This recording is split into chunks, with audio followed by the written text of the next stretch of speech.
Do you people see me?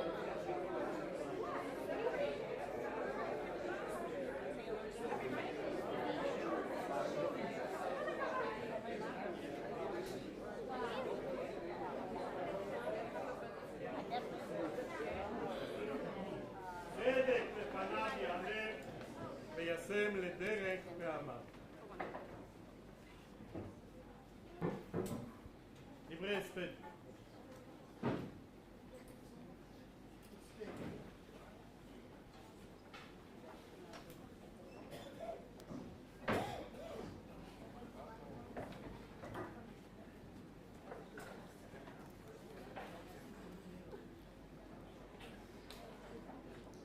Hello, everybody. Thank you very much for coming. It's very often the case at a levaya that you call upon people who knew the decedent in high school and college, growing up, to reminisce. That's not possible today. Mother had the gift of Arichas Yomim, and I have to say she undoubtedly was probably among the last people of her cohort to be around. But the question I think a lot of you probably want to know is, where did Naomi come from? You all met her now, but it's a long history. She was born here in Yerushalayim 103 or 4 years ago. It's a matter of debate. And she was born to a family that was well rooted here in Yerushalayim, on both her father's side and her mother's side. Her father was a very energetic young rabbi who, through the efforts of his father-in-law, Rav Frank, took an early role. He was the secretary and the whip that collected the votes when they elected Rav Kook to be the chief rabbi. And that energy compelled the Rabbanut, the Rabbayim of Yerushalayim, after the First World War, where the old yeshuva was in really desperate economic condition, to send him to America to try to raise funds on Shlichut. He ultimately came to Chicago, and basically the first day introduced him to the person who was the founder of the brand new yeshiva in Chicago, and within 24 hours was hired to be a Ram and to be the Rosh Masifta in the yeshiva, and then began and embarked on a career of great success, then having his Rebbetzin Chana come with 3 of the children to live in America. He was an energetic person, but to understand what it was to come in the 1920s to a city like Chicago, where in their entire neighborhood on the west side had more people than lived in Eretz Yisrael, and probably in their neighborhood in Lawndale on the west side surely had more Jews that were living in Yerushalayim. And so it was a question of acculturation, a question of getting used to it. But one thing that they had and what they brought with them and what they sustained was a life and a family that was rooted in Torah and that was also very adamant in their love of Eretz Yisrael and the idea of Yishuv Haaretz and the importance and the focus on the destiny of the Jewish people being here. Now, you could say that Naomi was an immigrant to America, but that's probably only a technicality. She was surely raised as a person who was in the post-immigrant generation. She was educated at what was the sort of famous Marshall High School on the west side, which had a very high percentage of Jewish students. She then went to Herzl Junior College for a while and ultimately enrolled at Northwestern University in Evanston, which in those days did not have a large Jewish population, to say the least. And she commuted from the west side, which is a long distance from the Jewish neighborhood to the leafy Evanston campus, driven each day by then to become Rabbi Shlomo Rappaport, who ultimately for many, many years was the principal of what is now the Ida Crown Jewish Academy. And she became very much, an educated young Jewish person in that era. And then she met my father. So how did that happen? And it's important, to remember Dad on an occasion like this. Our father, Isaac, or Jerry Landis, grew up in New York City. He was the youngest of 10 children.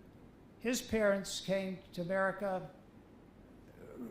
from Kishinev after the pogrom. They survived the pogrom and lived in New York. He was the youngest of 10. He ultimately, when he graduated from high school, at the beginning of the Depression, his father sent him here. His father was also a big believer in Zionism. Sent him, as my father said, to Palestine, which in that day had the only meaning of the nascent Jewish state and no other meaning. And he was here for a number of years. Then, as the wars started in Europe, he felt if he didn't see his parents, he better get back. And he came ultimately to Chicago to study dentistry. And he enrolled in a dental school. And again, dental schools did not have a lot of Jewish young men. They had no women, of course, but Jewish young men. And the Jewish guys sort of hung together, one of whom was the son-in-law of Chaim David Regensburg, who was one of the Rosh Yeshiva in the Beis Medrash Torah. And between Dr. Fishman and his wife, they saw that my father was an appropriate candidate to meet my mother. And so they set him up, and then the question is, how do you vet, right, a shidduch in those days? They didn't have all this stuff on the internet, right? So my father grew up in New York, and in those years, his parents moved to Baltimore. And my grandfather was a person from guy and a businessman, purposely took a home right on the same block as the Ner Yisrael Yeshiva. And he became a very close confidant of the Rosh Yeshiva, Rabbi Ruderman, whose Rebbetzin, it turned out, was our grandmother, Chana Sachs's cousin. So one day, my grandfather, Shmuel Yaakov Landis, said to Rabbi Ruderman, my son is seeing this young woman in Chicago. She says her father's a rabbi. He says, who is he? What's his name? He said, Menachem Sachs. And Menachem Sachs, do it. Make the deal right now. Rabbi Sachs called Rav Ruderman. You ever hear of the Landis family? Yes, I heard all about it. Make the deal. And Rav Ruderman was Masada Kedushin at the wedding. Parents got married in 1941. Of course, the big event in 1941 was Pearl Harbor. And suddenly all the dental students wound up wearing uniforms. And my father became a member of the U.S. Army when he graduated and stayed in the military. I think he wasn't discharged until somewhere in 1946, a year after the war ended. And my parents decided to settle in a neighborhood in Chicago called South Shore. South Shore was a thriving middle-class neighborhood. It was close to the South Chicago area where all the steel mills were, and then a lot of Jewish people. But the question that they faced, the question at the time, of this post-immigrant generation, is what would come of Judaism at that period of time? Would that generation stand up and act and create Jewish institutions? And I think that this is really very much a memory that my late brother have of growing up in our house. And that was, would there be a proper shul? Would there be Jewish education?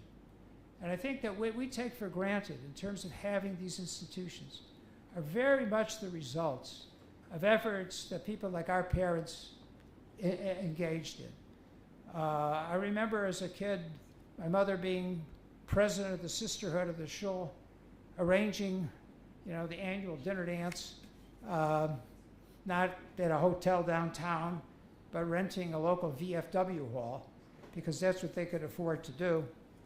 My parents were very much engaged in the small, struggling South Side Jewish Day School in Hyde Park.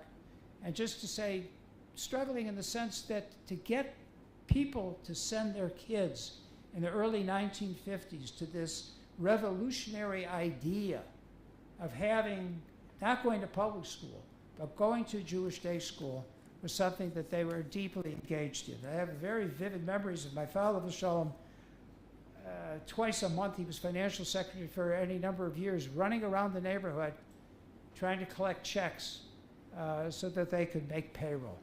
It was very, very difficult. I think that this is, when we talk about the greatest generation, the post-World War, the World War II and generation after that, I think it's really, not just in terms of general culture, but to us as well. And they were very much part of it. I think that the test that we talk about, in terms of what the challenge was, and did you meet that test? Our son Yossi, who, this happened quickly, wasn't able to be here, reminded me of the Gemara in Shabbos and Daf Lamed Aleph Amud Aleph. They say, and it's very timely, right? When you're going up and they're asking you a bunch of questions to see if you qualify. One of the questions was, were you Kovea Itzim LaTorah? Did you spend, we translate normally, as part of your life, were you devoted to Torah? Our grandfather, Rabbi Nachman Sachs, has a different play on it. He says, Kovea Itzim, did you set times to the Torah? Did you meet the times to meet the test of the Torah? Was the Torah foundational? Or were you, chas v'sholem, doing the opposite? Were you trying to get the Torah to meet the times? And I think that it's fair to say that this is what they did. This is what they did, their friends did. We have, so many people here who were all part of that cohort that did that work. And I think it's something that we as sons, we were 3 sons. My brother Danny, who you all know, was an instrumental educator, Jewish educator, congregational rabbi for so many years. My late brother David, whose yahrzeit comes up in about 10 days, who we miss so much today, would be so much a part of this, who was so active at Talmud Chacham, a very major role in Yeshivat Har Etzion for so many years, close to Rosh Yeshiva. Where did that come from? It's fair to say it came from our home. It came from seeing it. This wasn't something it was part of us. It was part of how we were raised. This was important to provide for a Jewish future. Now, my father passed away in 1986. He's been gone now about 38 years. He was young. 10 years later, my mother married Rabbi Harold I. Stern, who was a prominent congregational rabbi in Skokie. He had already retired from his congregational task, whether my mother would have become a Rebbetzin. I don't know how that would have worked out. But they had a wonderful time. Harold was a very erudite individual. He introduced us to all the Jewish philosophers. They traveled throughout the world, which is no problem, because Harold spoke all the Romance languages and some of the Asian languages as well. And then they made Aliyah and came here. And they had a wonderful home. Then Harold passed away, and Mother was here by herself. But she really wasn't by herself, because so many people that are here today were often, frequently, visitors in her home, something that she cherished that was important. I just want to say that she also developed, an interest in art, painting. She kept coming up with new ideas, things to do. I want to thank, in particular, some people who are here today who were so devoted to Mother, who were just regular, constant companions. I want to thank our cousin, Motzi Friedman, Dr. Motzi Friedman, who was a regular Friday visitor, a close cousin of ours on the Sack side of the family. To Judith Hotzel, who came every Thursday, a close friend, who was actually with Mother yesterday, the last day. To Alan Ben Yosef, who was a friend of the family, a constant person in the house, who was there to help on absolutely everything. Really began by helping Harold and continued and was with Mother all the time. To our sister, Tamara Stern, who very much is part of our family, very helpful. To her neighbors across the hall, Shai and Batsheva Rubin and their wonderful children. Their children were the initial students in the Naomi Landis Academy of Art, regularly coming for lessons, regularly devoting themselves, showing their art. Naomi, take a look at this. To David and Anush Billet and their daughters, who came all the time to see Mother with wonderful conversations and wonderful talking. To Avner Cohen, who was a close friend who brought Mother flowers every Erev Shabbat. And to Laura Parker, her art teacher, who directed her in so much in terms of developing her talent. Want to pay also special tribute to Tova Rubenstein, who's unfortunately not here today. She's out of the country, who was essentially Mother's COO, who, helped, among other things, manage the healthcare system here and all the other things that she had. And finally, to Larissa Fernandez, who God essentially sent a malach to our house, an angel to our house a year ago, to take care of Mother on a daily basis with such tremendous devotion, literally up to the last moment. So we thank all of you. We think that our Mother had a remarkable history, and it was able to continue for so long, so much because of everything that you helped with. And this will be her life is an everlasting bracha for all of us. And may we all be together on moments of greater happiness and sorrow to vote. Thank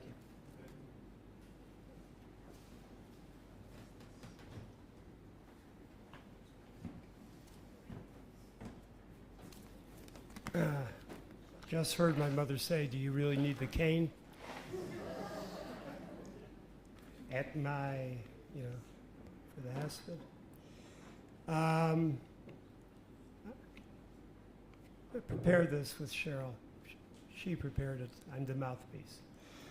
On her 100th birthday, we asked some mother, what does she want? She says, I need a break from Jerusalem stone. I need to see something. So we took her to the forest. I can explain all the different places. Went to a special restaurant. It was very good. Now, in that restaurant, the restaurant had prepared a table for us. I'm quoting from Cheryl here. And a place that she could navigate easily with her walker. We enjoyed the meals with some tasting of each other's food. And my mother had ideas to say, lively conversation. We told the restaurant staff it was her 101st birthday, which it was, 101st. At dessert, the waiters appeared with the dessert with sparklers, and singing to her. At the table next to us was a group of young, married, religious women who were out for an enjoyable time together. One of them very respectfully asked my mother what her age was. When she said 101, the young woman pushed her chair next to Naomi and said, Savta Bircheni, Savta, bless us all, give us a blessing. Without hesitation, our mother said 3 things. Always remember the importance of family. Stay intellectually challenged, and be willing to do something new. The women went away dazed. They thought they were going to get the usual formulation, but now they had a challenge. That was my mother's direction. Family, Brother Steve basically explained how the family was in that mother wanted always to live up to the family. I would add only that as she saw so many of her friends from the old west side of Chicago, which was at one point the Yerushalayim of the Midwest. What can I say? She saw so many of her friends move away from Yiddishkeit, slowly but ultimately. And she would argue with them. And she tried to move them closer. In some cases, she was successful. That's why she said, and this is from a modern woman, a very modern woman, our mother. She liked being a mother. She liked being a grandmother. She liked being an aunt. She liked being a cousin. Goldie, she liked being a cousin very much. And with family, she would say to us, just know my door is wide open for your visits. Family is the best company. For us, as the brothers, this is the season that we start saying over and over again, Al tashlichenu beis zikna kichlos kochenu al tazvenu. I'll translate. Al tashlichenu be'et zikna Kichlot kolchenu al tazvenu.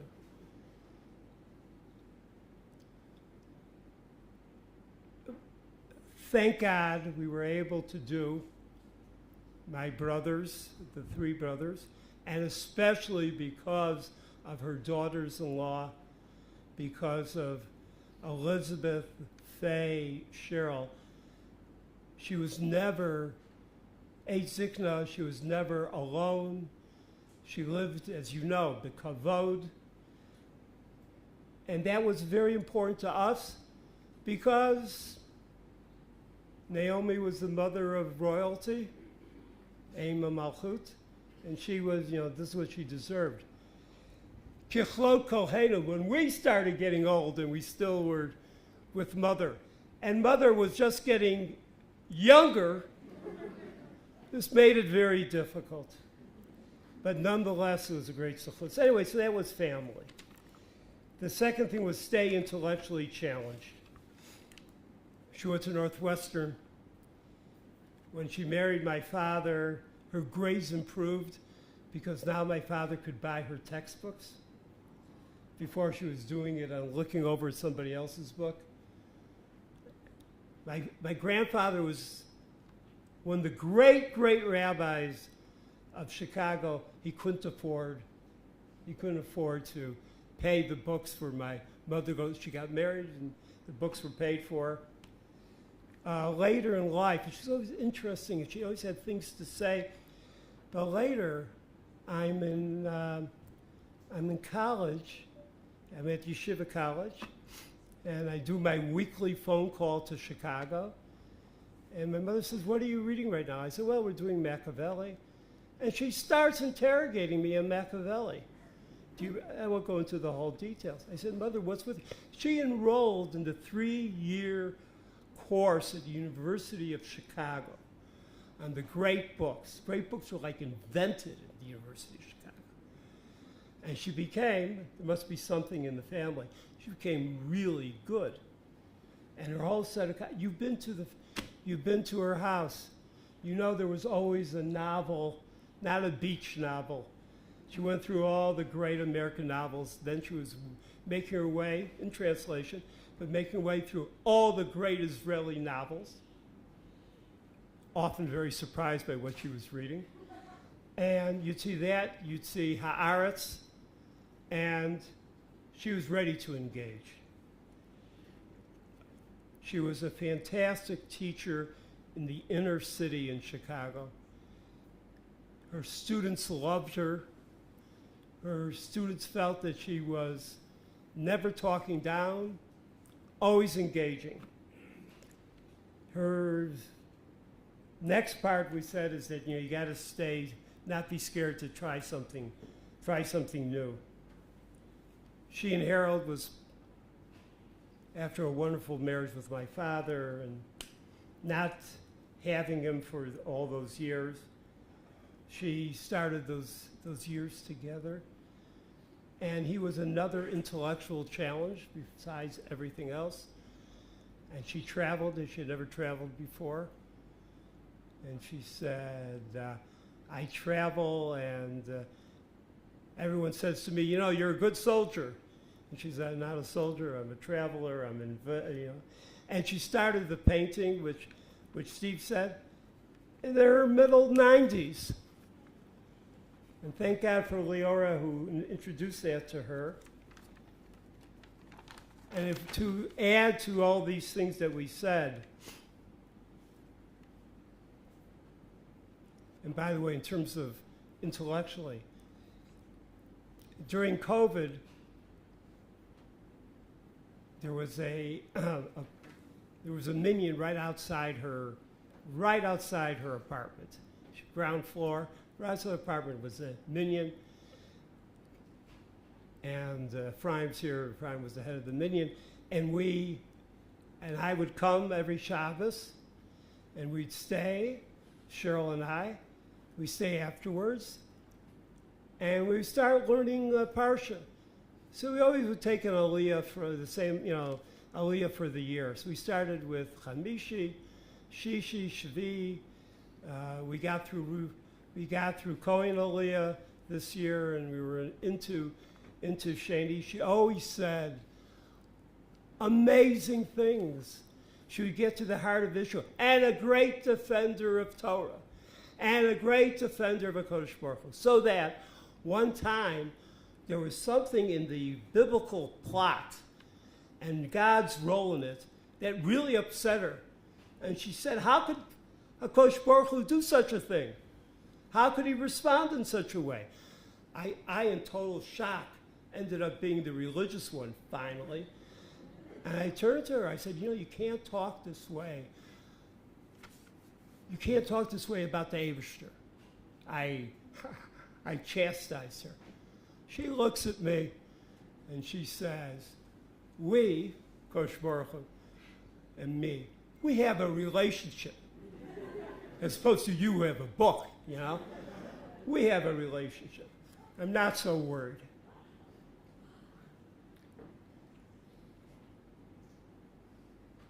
We brought going back to our youth, we brought all kinds of friends to our home. I can't tell you how many people, and this was before Kiruv. Kiruv wasn't an issue yet. How many became closer to Yiddishkeit and how many became religious. There was something in my parents' home. They'd see my father sitting with his handsomeness, with his morality. Dr. Landis, the only Shomer Shabbos dentist on the whole south side of Chicago. They would see him. They'd see Dr. Landis. They spent Shabbos with us, being called to emergency operations, and he would drive there, the 3 miles to the hospital, and he'd walk back, often with his hat covered with snow. And then they would see my mother, as one fellow said to me a couple of years ago, who just retired from being a distinguished rabbi and came from a house with nothing. He said, your family is very influential. I said, what was the single most important thing? He says, the double chocolate satin cake that your mother would make on Friday night. And I thought to myself, this young at that time, this fellow said, and I thought to myself, if what it takes to have that kind of cake, and of course everything with it, is to become religious, I'll become religious. The only thing I would say at the end, it was all done b'simcha. It was all done with, my mother was an existentialist. It was all done with reality. Very little shtick. The only shtick in our house is we had no shtick. No sentimentality. My parents grew up with Gedolei Torah, and they knew what a Gadol b'Torah was, and they would accept that, and they would reject everything else. I'm saying too much. Chana, you have something? After Chana will be Avi, right? So first Chana.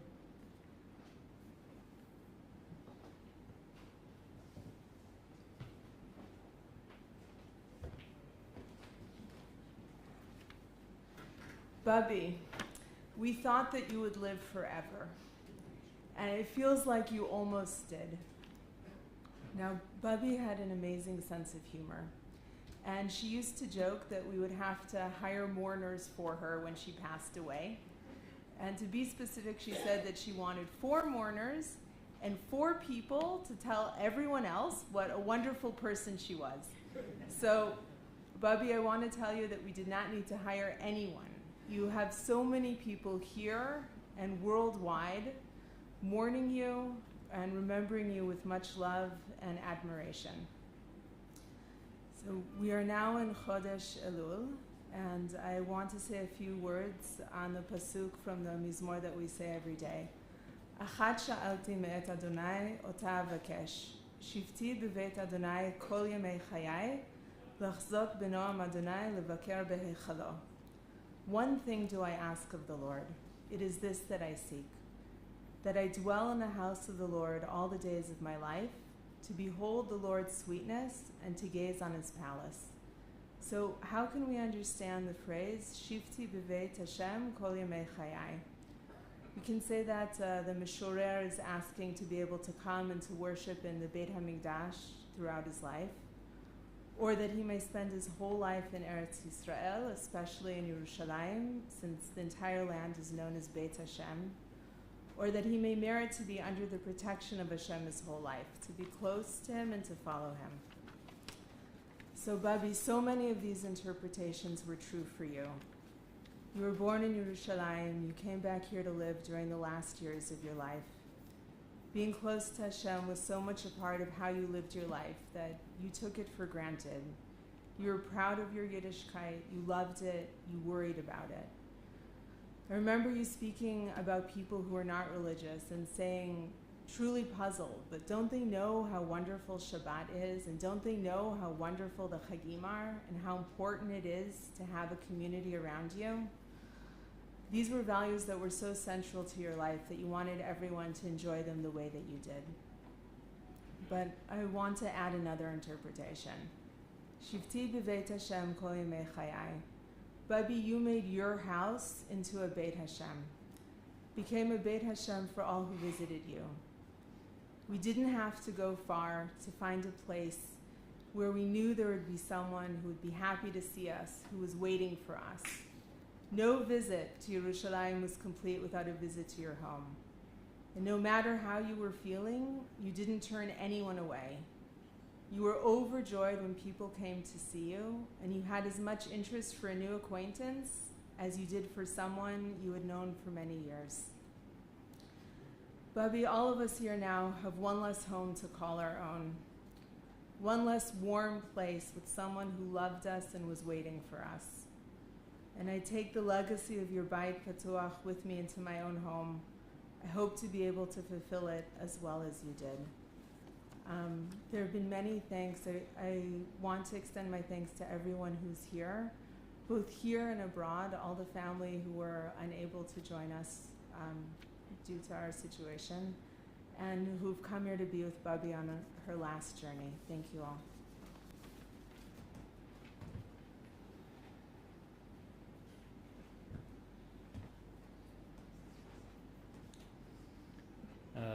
Speaking, in consultation with my brothers, I'm sure wanted to be here.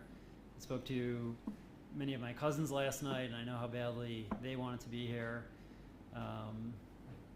Everyone knows how much my Bubby just loved her grandkids, her great-grandkids, her nephews, her nieces, her great nephews and nieces.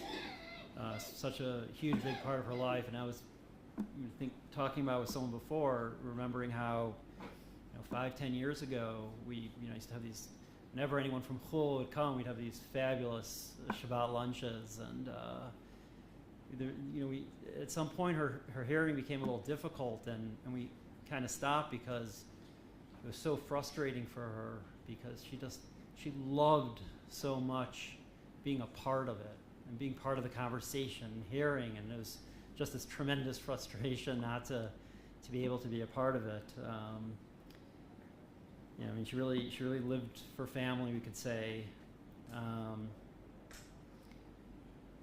This week's Parsha is so much about rules and laws, and a few weeks ago I was visiting with her, and she wasn't doing great. She was kind of in and out. She was on oxygen. And I was just kind of sitting next to her, and she'd kind of fall asleep for, 10, 15 minutes, 20 minutes, and she'd sort of pop up and usually ask about someone in the family. They still in Israel, tell me about a visit she had, and then she'd kind of fall back asleep for another 15, 20 minutes. And then at one point, she kind of popped up, and she said to me, this is all in God's hands. I have to realize that. We all know how incredibly difficult it was for her to give it up. Even a couple months ago, she's like, I just wish I could go out to the mall. I just wish I could get out. And she said, I know now it's in God's hands, and so much of life is about rules and laws. And she goes, these things are important. They're definitely important. But you sitting here you know, and I had brought Yishai with me. And Yishai being here, these moments of joy, I see this is what matters. And I've gotten so much joy from all my family coming over the years. Last week, 2 weeks ago, we were visiting. Shortly after that, and she asked my wife Dahlia to play her the Barbara Streisand song "People." She would play. She said it's her favorite song, and you know, the first lyric of that song is, you know, people who need people are the luckiest people in the world. And I really, you know, like that's her. You know, that's why I think she loved that song so much. And I think she saw that in people, you know, people is what kept her going. It kept her mind going. And there's a pasuk from this week's parsha, "V'chol ha'am yishma'u v'yaru v'lo yizidun od," which is, you know, translated, especially the last part, all the people will hear and be afraid and will not act presumptuously again. And when I think about my Bubby, and you know, she had really, I would say, really firm opinions. I you know, about everything. She had very firm opinions. I remember we used to always, I mean, talk to everyone. I used to love talking to her. She loved talking to me about Philip Roth, but you know, she talked to people about books and movies. She would tell me about her conversations with other people about books and movies, and she said to me one time, she said, "I just saw the movie Joe Black." I said, well, what do you think of it? Don't meet Joe Black. And then, you know, shortly after that, you know, she said, "I read the book, Everything is Illuminated." I said, "Oh, what do you think of it?" "Not everything is illuminated." But, you know, despite, I think, these, you know, strong opinions, I think it's also that thing of, you know, being around other people and loving to be around other people that kept her mind open, and this willingness to change opinions. I mean, we know how much she loved being around young people, and I think a big part, she would always say, like, "I was talking, you know, to this person so young, well, how things have changed, and how it got her thinking about this and about that." And I think that's just an amazing quality that I'm going to take from her, that feeling of what keeps you going is that openness to other people and not hardening your thoughts. You know, always being able to see things from a different angle. Yeah, you know, she lived a good life. She lived really, you know, when I think about it, a great life. She had this eagerness to enjoy life that was, you know, constantly, I think, push her through some very difficult times. Sorry, I'm a crier. You know, we miss Uncle David tremendously. She missed him, but you know, she always had that eagerness of life to push through some very difficult times, and now we'll miss her. So, B'sorot Tovot, and Am Yisrael Chai.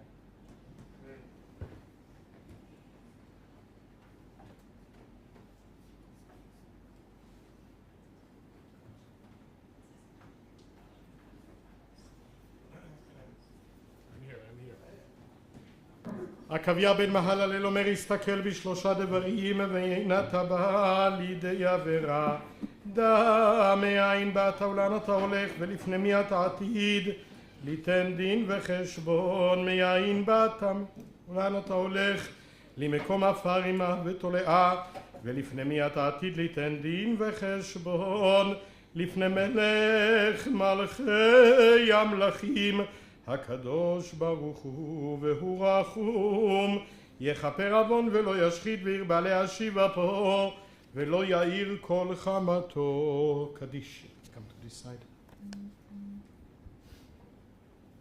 This way. לכיוון שם, לכיוון ירושלים, לכיוון this way. This way. התגדל. אמן.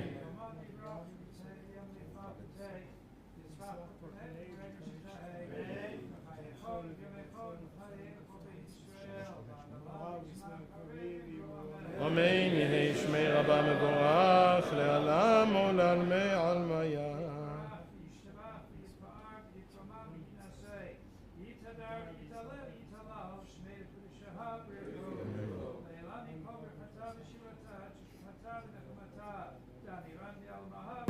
אמן.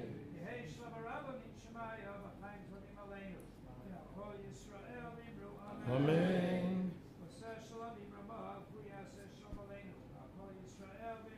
אמן.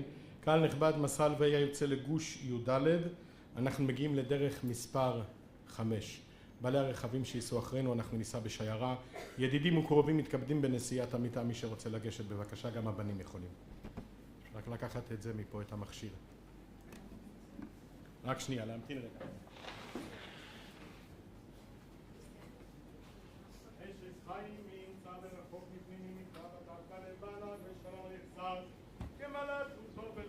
כל ימי חייה דרשה צמר ופשתים ותעש בחפץ כפיה היית קוניות סוחר ממרחק תביא לחמה ותקום בעוד לילה